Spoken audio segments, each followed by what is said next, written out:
Swayam Prabha. Digital India. Educated India.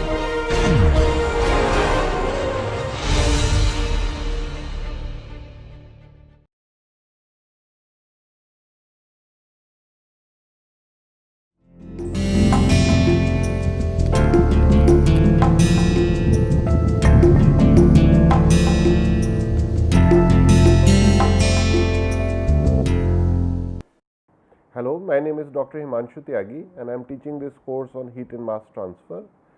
For last 3-4 lectures, we are looking at convection heat transfer. So, let us continue with that. So, today is lecture number 16 and this will be the fourth part for the introduction to convection. Before we go ahead, let us do a quick recap of what we did in lecture number 15, where we had looked at the differential convection equations. So, the three very powerful equations we have looked at: conservation of mass, conservation of momentum and conservation of energy. So, these are the three equations which are used predominantly in fluid mechanics as well as convection problems. In order to understand these equations in more detail, we looked at a solved example as shown in this schematic over here, in which the bottom plate is fixed and the top plate is moving with a constant velocity capital V, and we wanted to figure out parameters like what is the velocity profile inside over here, what is the temperature profile and what is the rate of heat transfer taking place from the top and bottom surface. And I think we calculated this temperature profile over here. This is the solution that we obtained after applying the conservation of mass, momentum and energy balance equation. And then based on the temperature profile, we could figure out that half of the heat is escaping from the bottom, Q dot bottom, whose value turns out to be negative, and half of the heat transfer takes place from the top, which is having the equal value, but the sign is positive over here.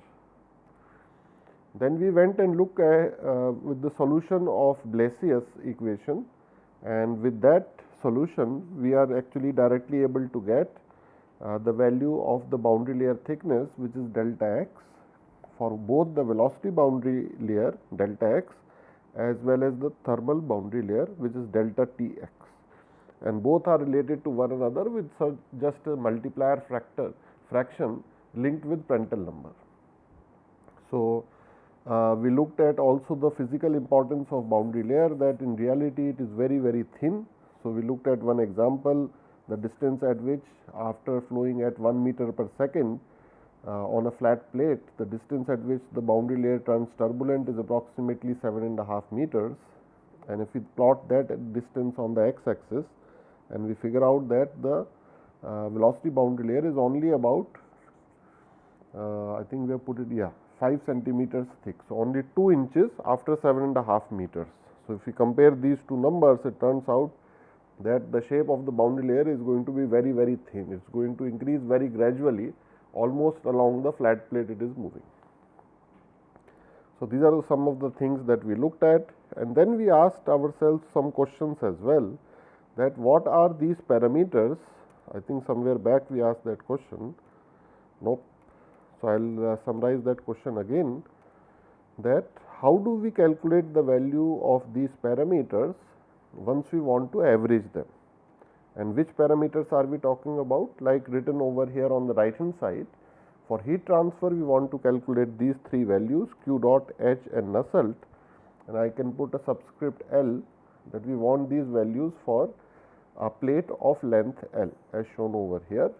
And in addition to that, we also want to figure out values for force, how much force is actually acting on that particular plate, what is the shear stress which is acting on the plate, and what is the coefficient of friction which is acting on plate. So, if we know these values as a function of x, then we can integrate them like we had done last time. You can see on the left hand side over here, and I think we had reached this particular point, which is shown in the red box over here. So, just before the start of the lecture, I just plugged in that constant C value over here, and this is the expression that we actually get. So, this is kind of the drag force which is acting on this particular plate, and very soon we will figure out the drag force actually has two components. One is the skin friction component, and there is the another one because of the pressure drop. So, technically if it is a flat plate or any streamlined body, then skin friction is more predominant if the fluid is flowing like this. But if we keep it normal to the flow of the fluid, so if I keep a flat plate, if I can show in the video, not horizontally where the flow is actually taking place, but if I make it vertical, then the flow is hitting over here, then the flow will go up, some portion will come from down, and there will be a wake which will be generated on the back side, which I can show over here. So, the flow will actually go like this, and there huge pressure drop actually takes place between point A and point B. So, in this particular case, the drag is predominantly due to the pressure term over here. So, since we are dealing with a streamlined body, a flat plate is almost like a streamline, it is not a bluff body. So, then most of this particular force is actually coming because of the skin friction, and that term we have figured out from our analysis yesterday. Now, let us continue this particular analysis and try and figure out what is the value of tau WL and CFL as well. So, for that I will move on to the next slide, and I will rewrite the equation again. So, what we are essentially looking at is, if we have a very thin plate of length L, so I want to find out what is the total force, the total drag force which is acting over here, and this comes out because of the boundary layer. The shape of the velocity profile is like this. So, if the plate is actually slowing down the momentum of the fluid, that momentum is itself being felt by the plate. So, if the plate is slowing down the fluid is trying to pull the plate ahead with it. So, both those forces turn out to be same. So, this is how we got the value of FL. So, this is written on the previous slide. Now, using the value of FL, I can also calculate what is the total shear stress which is acting over here on the average value. So, if we want to use the average value, then I just divide it by that particular area. So, now this expression I can get. So, if I go back, and what I want to write is this particular expression over here. Okay. So, what I am going to get is this expression over here, 0.664 W, which is the width of the plate, V free stream velocity, rho is the density of the fluid, mu is the dynamic viscosity, V again is the free stream velocity, and capital L is the length of the plate, and the area of the plate is simply width into length. So, we can do certain cancellations over here, and 1 power of L will get cancelled over here as well. So, what we end up getting is an expression like this, 0.664 rho mu V, and L appears in the denominator over here. And can I write it in terms of, because shear stress for fluids is generally written in terms of half rho V square. So, I want to write it in terms of half rho V square. So, how can I get this rho n V outside over there? What I am going to do is divide it by rho n V on the denominator over here, and then I have this particular expression, because 0.66 I will double it, it becomes 1.33, and what I get is square root of Reynolds L. So, this turns out to be a very neat equation, which is simply this, and in this equation how we have defined Reynolds number is essentially simply V L by nu. So, I will put a blue star over here. The reason I want to write it in terms of half rho V square, I think students may remember, is that next I want to talk about the coefficient of friction, which is Cf. So, if I want to take its average value, it is simply tau WL divided by half rho V square. This is by definition the coefficient of friction over here.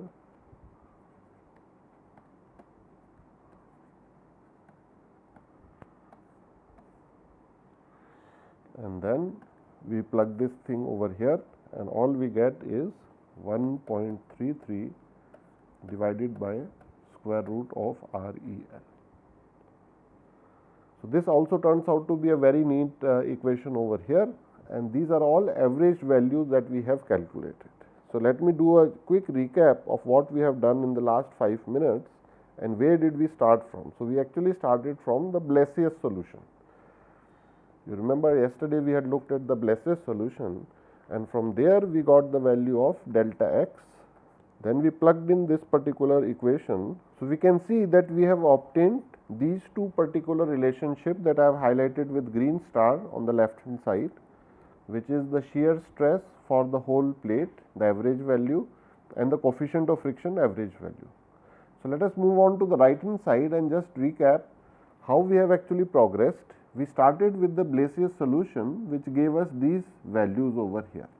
It gave us the delta as a function of x, which is the thickness of the boundary layer, tau w, the wall shear stress as a function of x, and coefficient of friction as a function of x. And through our analysis by integration, we have figured out the average values, that for the whole plate how much force is actually being applied by the fluid on the plate, and how much is the average wall shear stress, and how much is the average coefficient of friction. So, this step we have taken and these values we have figured out.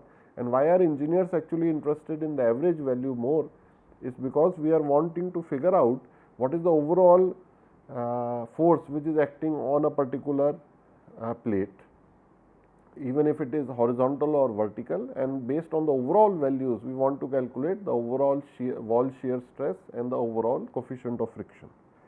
So, this was part 1 where our focus was on the momentum. Now, let us do similar exercise where our focus will be on heat, which means we will look at again the Blasius solution for parameters like Hx, the convective heat transfer coefficient as a function of x. Similarly, we will look at Nusselt number as a function of x, and based on this we will calculate these three values which are very important for engineers. One is the overall rate of heat transfer, what is the overall convective heat transfer coefficient, and the overall value of the Nusselt number. And I can put L subscript over here because I am dealing with the flat plate of length L. So, width I am assuming unit width or capital W, which you can see gets cancelled out. So, it is not, it is kind of independent of width, but it is predominantly dependent on the length. So, this is what we want to do next. We want to figure out part 2. So, we will continue with Blasius solution and let us try and see that what does the solution look like for heat transfer. So, the solution for Blasius equation gives us H as a function of x, which is 0.332, Prandtl 1 by 3, thermal conductivity K, square root V by nu x. So, this I will call as the local heat transfer coefficient, local convective heat transfer coefficient.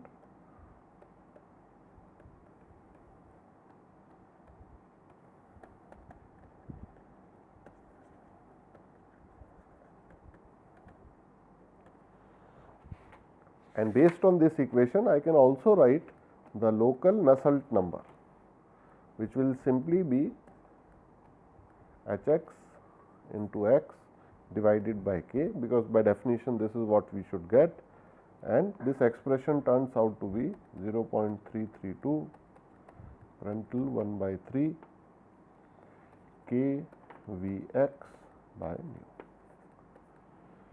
And these are the solutions of Blasius equation which we have not solved, but the result we are using over here. And according to Blasius, this relationship is true for all the Prandtl number greater than 0.6. And I think this number our students will immediately realize that what is Vx by nu. I can replace it with Reynolds number with a subscript x, which means I can say Reynolds as a function of x is nothing but Vx by nu. So, I can rewrite it in a very simplified form and say local Nusselt number turns out to be simply 0.332 Prandtl to the power 1 by 3 multiplied by Reynolds to the power 1 by 2. And I think I made a small mistake over here. There should be no k over here because we are dividing by k over here. So, let me go ahead and erase this k. That is why we get a non-dimensionalized parameter equation like this, and this thing is known as the local Nusselt number, right. So, if we quickly go back one slide and now we see these are the two parameters that I was talking about, and these are the two parameters, the local heat transfer coefficient and the local Nusselt number, that we have expression is obtained by solving the Blasius equation. So, this is the result of the Blasius, this is the Blasius solution, and what we want to find out based on this are three parameters which are given over here. I want to find out the overall rate of heat transfer, the overall convective coefficient and the overall Nusselt number. In order to obtain these values, let me quickly draw the problem that we are looking at. So, we have a heated plate over here where the whole plate is at some temperature Ts, and let me assume some number over here just that we can get a clear picture in our mind. It is kept in a flow of cold air having velocity u infinity. So, let me just assume it is 1 meters per second and temperature T infinity, and let me assume 20 degrees over here. The fluid which I am assuming is air. So, we know a thermal boundary layer will be formed over here. So, I will call it the thermal boundary layer, and we have learnt in the last class to figure out how to draw the temperature profile over here. So, it will look something like this. So, if I can draw these temperature lines, so the length of each of these blue line represent the value of temperature at that particular point. So, this length represents 20 degree and this should be 4 times, and this length is 80 degrees. So, the temperature here is 80 degrees. So, our question that we want to solve is that what is the overall value of Q dot L for the L length for this particular plate. So, I am going to assume the plate length is L, and what is known to us are the values of NUX is known and HX, both are known to us. So, how do I calculate Q dot from here? So, I will have to do some simple integration. I will say Q dot L is simply dQ dot L for the particular length L.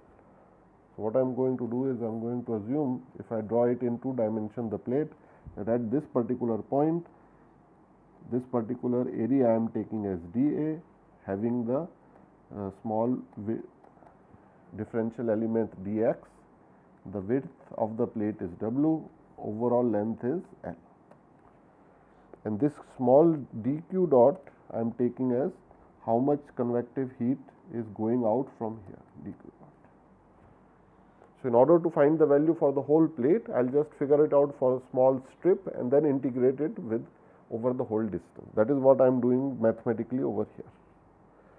And small dQ dot I can simply write as Hx into small area dA, which I have explained over here, multiplied by the temperature difference. And dA I can write as the product of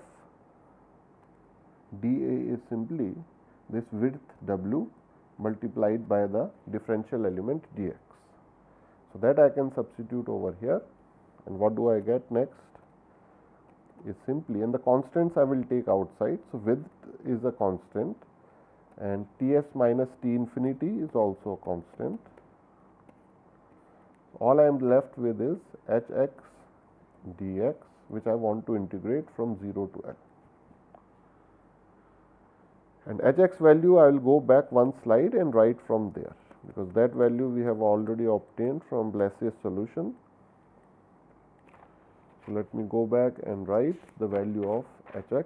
So, it is 0.332 Prandtl to the power 1 by 3 K, then it is V by nu x. So, x actually turns out it is in the denominator. So, here again there are a lot of constants that I can see around, and all these constants I can maybe say represent by capital C. So, let me figure out a way. I think all these constants, these are all constants. So, let me call them capital C. So, and that C I can take outside. So, I get C W T s minus T infinity, and I am simply integrating over L which quantity? Dx by square root of x. So, this integration is pretty straightforward. It will be simply 2 into square root of x, then I apply the limit, it becomes 2 into square root of L. So, 2 I pull outside, then what I get is Ts minus T infinity into square root of L. This is my final answer for Q dot L. All I need to do is plug in the value of C, which I already know from here. So, C value I already know. Okay. So, if I go back one slide or two slides, so the first solution we have obtained. So, we wanted to find all these 3 blue arrow values. So, the first blue arrow value we have obtained. Now, let us try and figure out that based on this overall rate of heat transfer, can I figure out the value of HL, which is the overall convective heat transfer coefficient. So, by definition, HL is simply Q dot divided by the total area divided by temperature difference. This is Q dot L, and Q dot L value I can obtain from here. So, what I get is simply Q dot L I will write as 2 CW Ts minus T infinity square root of L. Area in the denominator I can write as width into length, and then Ts minus T infinity. So, I hope nobody is getting confused. I am doing it very slowly, and it is simple arithmetic multiplication and integration. So, it is very straightforward. So, these two temperatures get cancelled out, the width also gets cancelled out. So, all I get finally is 2C divided by square root of L. And now, the time has come to plug in the value of C. So, I can plug in this value of C from over here.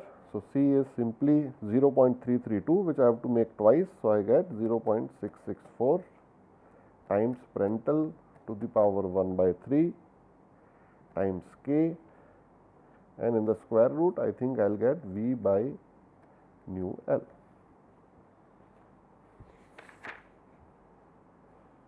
Is it correct, or I am making some mistake? I think it is correct. Now, what I can do is I can pull L outside this particular bracket. So, what I want to write it in is this form 0.664. I will use black color. Then I will pull K divided by L into Prandtl to the power 1 by 3. If I pull L outside from over here, whatever remains inside is V into capital L divided by nu, which is simply Reynolds number to the power half, because we have a square root sign over here. And this is my final solution for the value of HL. So, if I know the length of the plate from which heat transfer is taking place, and I know the velocity with which the air is coming, I can figure out what is the convective heat transfer coefficient. Now, I think some student may have lost track why we are doing all this exercise. So, I will go back to the conduction exercise. You remember steady state conduction in plane wall, we have done so many exercises.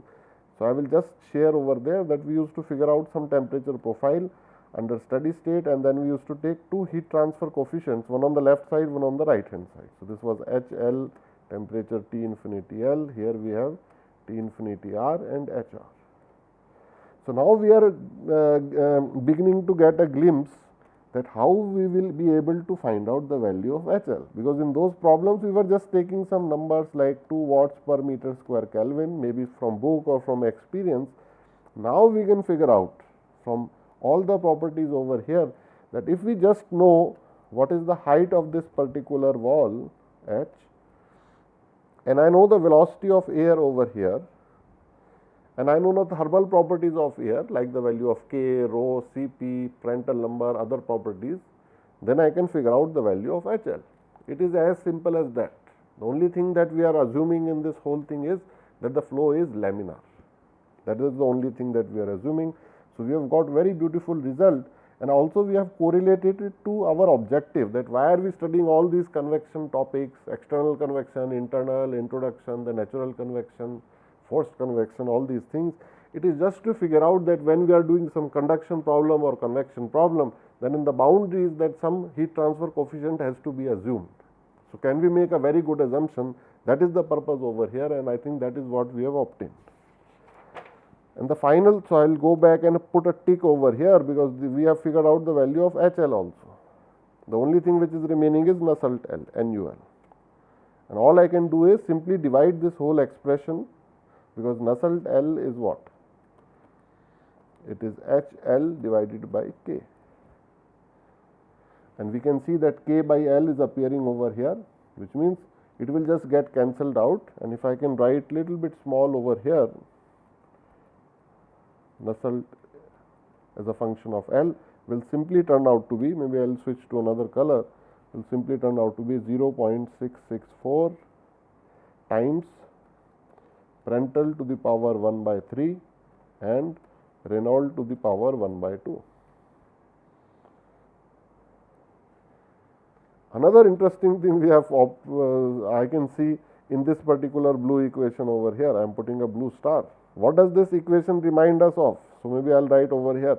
If the students remember, there was one general equation I had written earlier. So, Nusselt is simply constant multiplied by Reynolds to the power m and Prandtl to the power n. I think many of the students will remember, 2 lectures back or 1 lecture back, I have written that analogy over there, which means all the convection correlations for forced convection will turn out to be simply Prandtl number to the power some constant multiplied by Reynolds number to the power some constant multiplied with a constant. So, only C, M and N values we have to evaluate and see exactly how what we are doing, what we have got over here. So, constant value we have obtained, it is this one 0.664. Prandtl power we have obtained, it is 1 by 3. Reynolds power we have obtained 1 by 2. So, very beautiful result we have obtained, and this thing we have also correlated it with our past knowledge also. So, everything is going in very smooth flow, because whatever we were doing earlier, whatever we are learning new, we are correlating it with the previous thing. Okay. So, let us move on to the next slide. Now, we will make one more analysis over here, and this is very important, because we want to write some sort of an analogy between heat transfer and momentum. So, earlier I was always writing many times, I think students remember that momentum and heat and species in the term of mass. So, all these things are correlated in terms of one another. So, now you can also see it mathematically, that how do we correlate them together. So, let me go back few equations where we had started with the convection differential equations. So, I will pull those equations over here, because I want to show to the student very clear analogy between this black equation over here and this black equation over here. So, in the new slide I am going to rewrite these equations for the flow taking place over a flat plate. So, if I write the x direction momentum equation, it is simply u del u by del x plus v del u by del y is equals to nu del square u del y square, and the heat conduction equation, the heat energy equation I can write is something like this.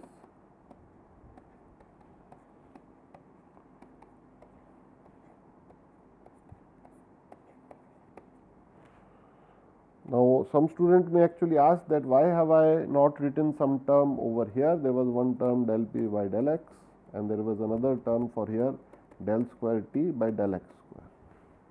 So, these two we can assume are negligible under which conditions. So, if flow is taking place somewhere where the pressure driven flow is not there, then we can always say that del p by del x is pressure does not change along with the x direction. So, this we can say if one plate is moving over the other plate, that is one good point. then del square t by del x square. So, that we can neglect in comparison with del square t by del y square. How? Because we can see that y stands for the direction along the boundary layer, the height of the boundary layer. That thickness we remember was very small, 2.5 centimeter, and in the x direction our critical length came out to be around 7 meters. So, if some temperature changes maybe 10 degrees in 7 meters, or if some 10 degree takes place in just 1 centimeter or 2 centimeter, then the gradient in one case is 100 times higher than the gradient in another case. So, the smaller one we can neglect. So, that is the logic behind neglecting this thing. So, all these yellow terms we are neglecting. We are just focusing on these two equations. One is for the momentum, the top one, and the one is for the heat. And we want to show that both of them actually are the same equation, very similar equation, and we can do that very easily using the non-dimensionalized analysis. So, what we want to do is non-dimensionalize these equations.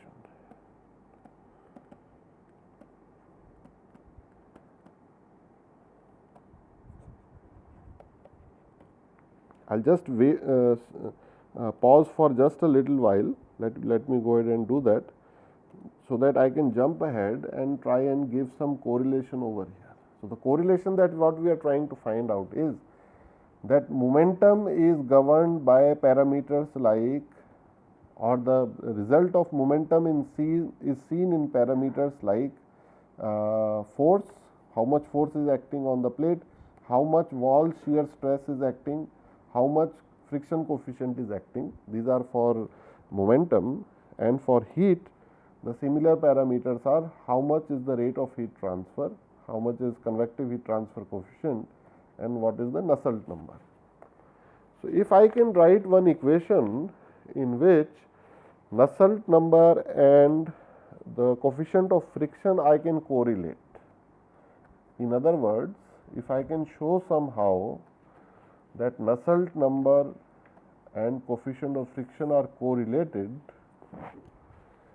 then this is very powerful equation. This is what I have written in blue over here, that they are function of one another, maybe not directly proportional, but another higher order terms or something else.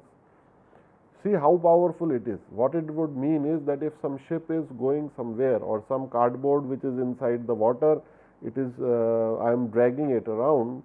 If I simply measure the drag force, how much on that ship or the cardboard is, I can figure out what is the rate of heat transfer if there is a temperature difference between the ship and the water, or the cardboard and the water, any solid surface and the liquid surface. So, if I just measure drag, I will be able to figure out how much is the heat transfer taking place, and vice versa. If I just figure out how much is the heat transfer taking place from the ship to the water, I will be able to figure out by this correlation how much drag force is acting on it, because at the deep inside both are actually linked with one another, they are similar. And that is the objective of this particular slide, that we want to show that both of these particular equations in non-dimensionalized form look exactly the similar. Okay. So, let me go ahead and do this non-dimensionalization. So, I think we have done it one time earlier. Now, we will do it much more thoroughly. Let us go ahead and do that. So, I will define some new variables. For distance, I will put this is x star. So, x star is nothing simply but x divided by L. Then similarly, I will introduce y star, which is simply y divided by L.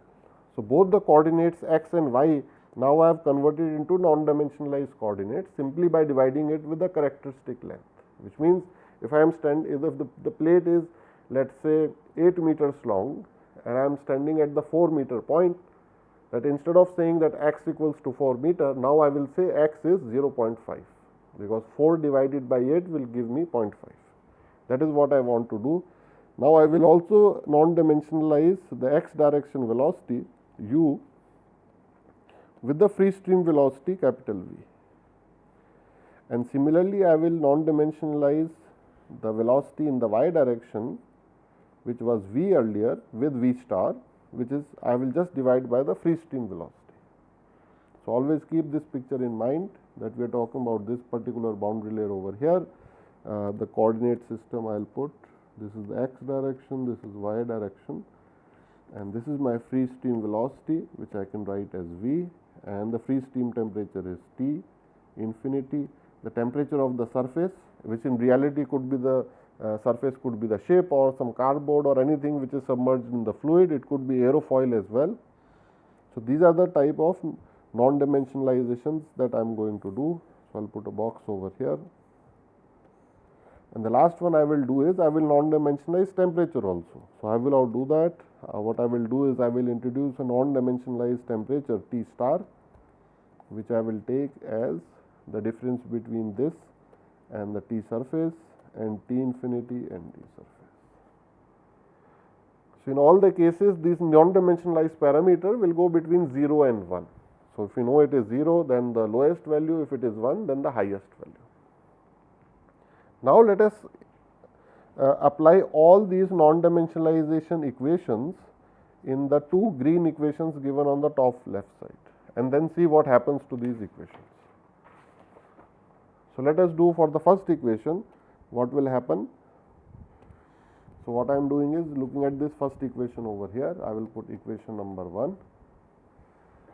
So, u del u by del x, so u I can replace with, now I am seeing over here, I want to replace u with u star.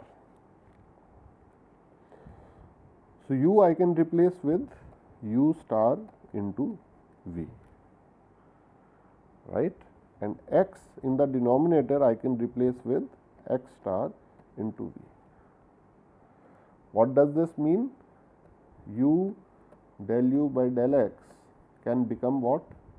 First u will become u star into capital V, then we have del of u star into capital V, sorry, this is capital V.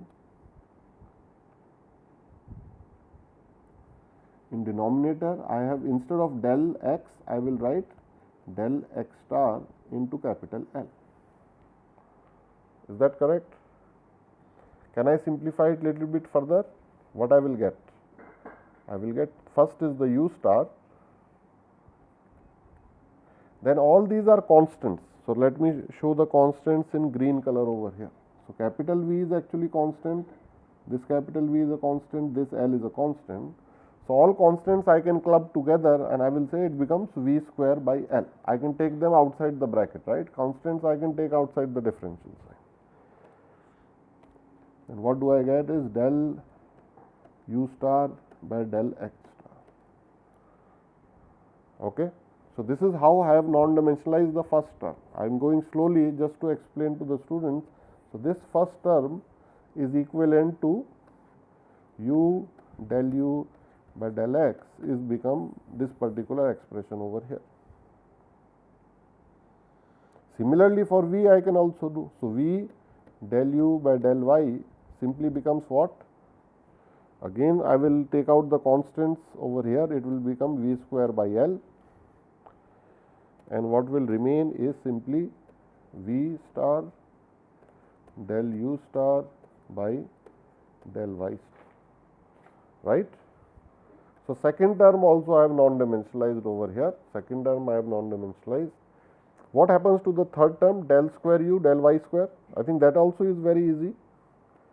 Del square u del y square will simply become, the constant will be outside should be v divided by L square, because we have two y's at the bottom, only one u at the top. So, what we get is del u star del square u star del y star square. So, the third one also we have non-dimensionalized. So, if I plug all these three equations into equation number 1, what will I get? I hope I am going slow enough so that students can figure out. Can I use the next slide over here?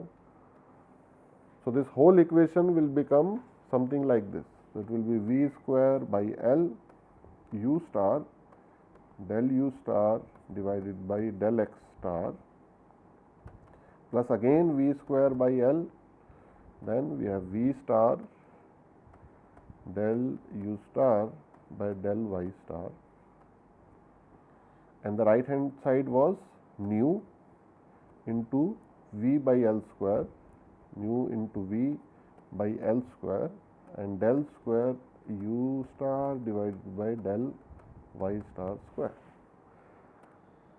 So, let me do quick calculations. What will happen? So, L will get cancelled on the left side and 1 L will remain over here. Then V will get cancelled on one side and then 1 V will remain over here.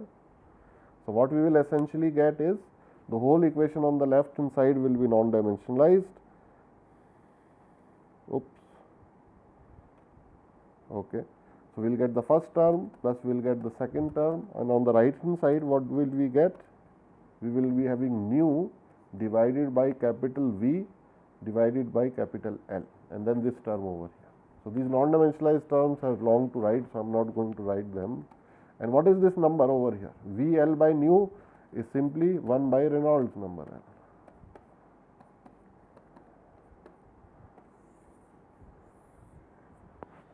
I think students can fill these brackets themselves, right? What will be happen in the first one over here? This is simply this thing. This will come and sit in this bracket. Then the second thing over here, it will come, sit in this bracket, and the third thing over here, it will come and sit in this bracket. So, I think these things students can do on their own. Let us go ahead and so this is the solution of equation number 1. Equation number 1 that we wanted to non-dimensionalize, we have reached our objective. Let us quickly do non-dimensionalization of equation number 2 also. So, this one I will do little bit fast because the process is exactly the same. So, the equation was u del t by del x over here, u del t by del x. So, what will we get? U will become u star into capital V, del t by del x will become del t star by del x star multiplied by the L over here, and t star, if we can see over here, if I take a differential for this d star, so denominator I will get, because denominator is a constant, so I will get 1 by t infinity minus Ts. So, what I will get is 1 by t infinity minus Ts. So, this is my first term. Same thing I will get in the second term. So, I will get V star into V divided by t infinity minus Ts into L into del t star divided by del y star. Okay. And on the right hand side, what do I want to non-dimensionalize? The right hand side I can write over here was simply alpha del square t by del y square. So, if I non-dimensionalize this thing, what will I get? Alpha divided by t infinity minus Ts, and the numerator will be del square t star. Denominator I want to make del y star square. So, L square I have to put outside. Okay. Now, we can see this fraction I can always cancel throughout. So, 1 by t infinity minus Ts gets cancelled from all these three terms, right. One of the L's will also get cancelled, L, L, and this power will become power 1, which means what I will get now for the heat equation is the first bracket plus the second bracket. So, first bracket is this one over here. This is my first bracket. This is my second bracket. And what I will get on the right hand side is simply alpha, because alpha is still remaining over here, alpha divided by V into L into this bracket over here, which is the last red bracket, which is this thing. So, these three brackets we can plug in, that I will leave to the students. Now, what does this look like? Alpha divided by VL. What is alpha divided by VL look like? If it was not alpha, if it was nu divided by VL, then I think students will immediately tell, sir, it is 1 by Reynolds number, which means can I also write this as 1 by Reynolds number? But I will now write a condition, if and only if alpha equals to nu. And under what condition is alpha is equal to nu? I think this we have seen earlier, when Prandtl number is 1, because Prandtl number is the ratio of nu by alpha. So, if alpha equals to nu, I can clearly write if Prandtl number equals to 1. So, let me make that assumption that Prandtl number is 1. Whichever ship is flowing, whatever cardboard is flowing in whichever fluid, which means now the fluid property is fixed. I cannot take it to be liquid metal or to glycerine if I want to apply this direct heat and momentum analogy. If I take those ones, then I have to apply some correction factor, some 5 times or 10 times, something correction factor I have to apply. Which means now this our heat equation also becomes like this. It will become first box plus second box plus 1 upon is equal to, not plus, is equal to 1 by REL into third box. And what are these boxes over here? The first thing is this one.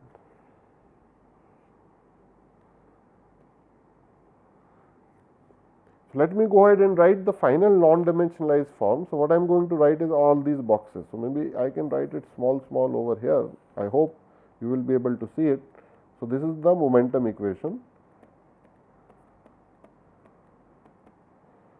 V star del u star del y star equals to 1 by REL del square u star divided by del y star square. So, this is for momentum. I will write m over here, and this is for heat, capital H. So, here I am going to write this equation. It will become u star del T star by del x star. I think this is not square, it is here, it is star, plus V star del T star by del y star is equals to 1 by REL del square T star divided by del y star square. All I was trying to say when I started this particular topic over here, which is the momentum, heat and species analogy. Analogy word I forgot, so I will write over here analogy. Analogy means similarity. So, if there is a similarity between them, now we can clearly see, we just replace T by U and we will get the same equation. So, temperatures field can be replaced by velocity field, that is what it is suggesting over here in the non-dimensionalized form. Under which conditions? Under this condition over here. And of course, this is whole thing has been done for laminar case. What will we gain by doing this thing? Very powerful equation we will get, which is this relationship between the heat and momentum, because all these things, maybe this is one family sitting over here, this is the momentum family over here, capital M, and this is the heat family over here. So, we have figured out this is having the same relationship with one another. And what is that relationship? Now, I will write that on the new slide. That so, formal name for that is the modified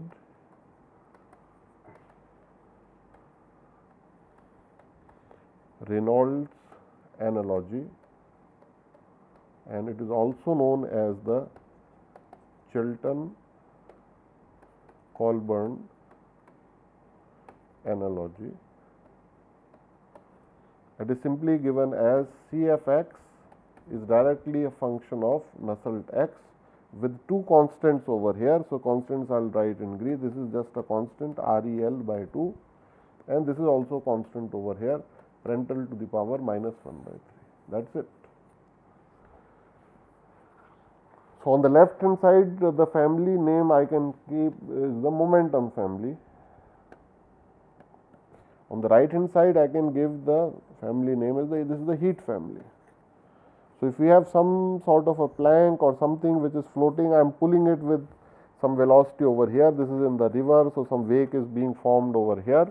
This is water around here, then some viscosity I know. The surface is having higher temperature Ts. Let us say it is at 80 degrees. The water is cold 10 degree. So, what this analogy tells us is, if I figure out what is the drag force which is take over here, because that force I have to apply to pull it forward, just by measuring drag force and doing the non-dimensionalized analysis, I will be able to figure out what is the value of Q dot. how much heat transfer is taking place from that particular solid to the fluid. So, this is a very powerful relation. So, if some fluid is going over in the water, it could not be just on the surface, it could be a submarine also or some other things. By the way, there are limitations over here that we have shown over here. So, those limitations I will put in terms of Prandtl number over here. So, this equation is true if the Prandtl number is in this particular range. So, this is the limitation over here, but it is very beautiful that if we know the drag, I can figure out q dot. If I know the q dot, then I can figure out drag. Okay. So, I think let us just do a small flashback and see that from where we have reached to which particular point. So, we started looking at Blasius solution, and these are the solutions from Blasius equation, starting off with this red star over here. So, this red star simply gives the thickness of the boundary layer. How does boundary layer increase as a function of x? And we see it is a square root increase. It is not very large, but very less. So, after 7.5 meters, that boundary layer had become about, I think, 5 centimeter or 2 inches. So, it is very small. If 7.5 meters is almost the width of this particular room. So, across the whole room, and the width of that boundary layer was 2 inches. Of course, velocity we kept low. So, velocity we, if we remember in our this simulation over here, we have kept as 1 meters per second. So, it is a function of velocity as well. If I increase the velocity, then the further boundary layer will become smaller and smaller. So, it is very interesting. Then another we have found is the tau omega as a function of x, and then we have used Cf as a function of x. Based on this, we calculated the overall values of f, tau w and Cf. I think we completed it over here. Yeah, overall value of tau w, overall value of Cf. The same thing then we went ahead and did. So, these things were for momentum, and then similar things we used. This is the from the Blasius solution. We used them as inputs, and finally we obtained these two outputs over here. These three rather, q dot L, HL and NUL over here. So, this was the first part that we have looked at today. The second part was that we formally wanted to look at the analogy between momentum and heat, and this analogy later on we will find out with species also when we are looking at the chapter of mass transfer. So, right now we are just looking at momentum transfer and heat transfer. Mass transfer we are not looking at today. So, the first step we looked at is we want to do non-dimensionalize these two equations over here in red color, red star that I have shown. So, non-dimensionalization process we have used given on the bottom over here.